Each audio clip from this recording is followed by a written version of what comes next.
Example 1.12 இது அதுதான் minus into minus plus ஆகிடும். அப்போது -11 + 33.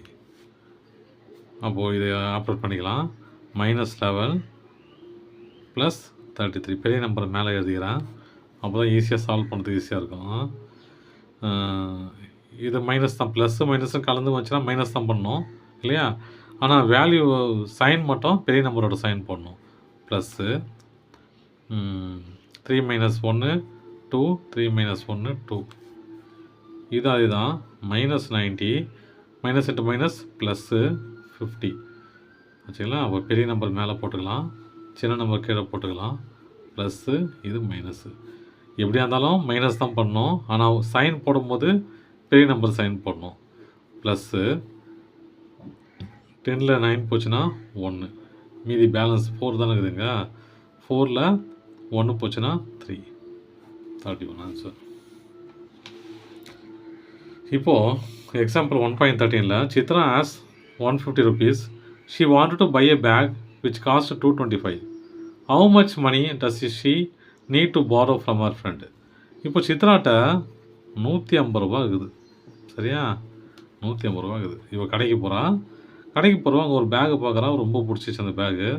அந்த பேக்கோட விலை 225 ரூபா. சரியா? அப்போது எவ்வளோ, இப்போ அவள்கிட்ட காசு இல்லை, அவள்கிட்ட 150 ரூபா தான் இருக்குது இல்லையா? யாருனாக்க ஃப்ரெண்டுகிட்ட கடன் வாங்கணும். அப்போ எவ்வளோ கடன் வாங்குவான்னு கேட்குறாங்க. இப்போ பேக்கோட விலை என்னது? பேக்கோட விலை என்னது? 225 இல்லையா? அப்போ இதுலேருந்து இதை கழிச்சுனா நமக்கு வேல்யூ கிடச்சிடும் எவ்வளோ வாங்கணும்னு. சரி, 225 அப்புறம் எவ்வளோ பேக்கோட விலை 225.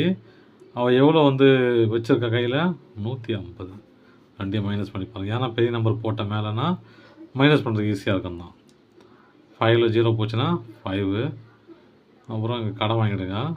12ல் 5 போச்சுன்னா 7. அப்போது அவள்கிட்ட எவ்வளோ பேலன்ஸு? மீதி 75 ரூபா கடன் வாங்குவா. கடன் வாங்குறது எவ்வளோ? 75 ரூபா. 75 ரூபாய் கடன் வாங்கிட்டாள்னா இந்த 225 ரூபா பேக்கை அவள் வாங்கிடுவாள். ஏன்னா ஏற்கனவே அவள்கிட்ட 150 ரூபா இருக்குது. இப்போ பாருங்கள் 1.14ல் what is the balance of Cherian's account as a result of purchase for 1078 if you had an opening balance of ₹5000 in his account. ஒன்றும் இல்லை, 5000 ரூபா அக்கௌண்ட்டில் இருக்குது.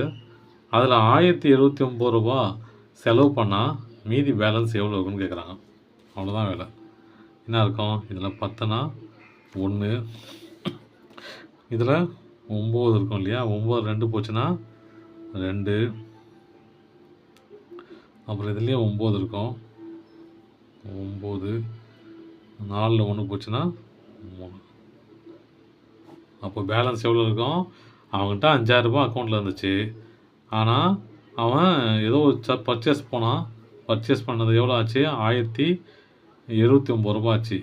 Account as a result of purchase for இதுவாச்சு. சரியா? அப்புறம் எவ்வளோ பேலன்ஸ் இருக்குது இப்போது? 39, 21.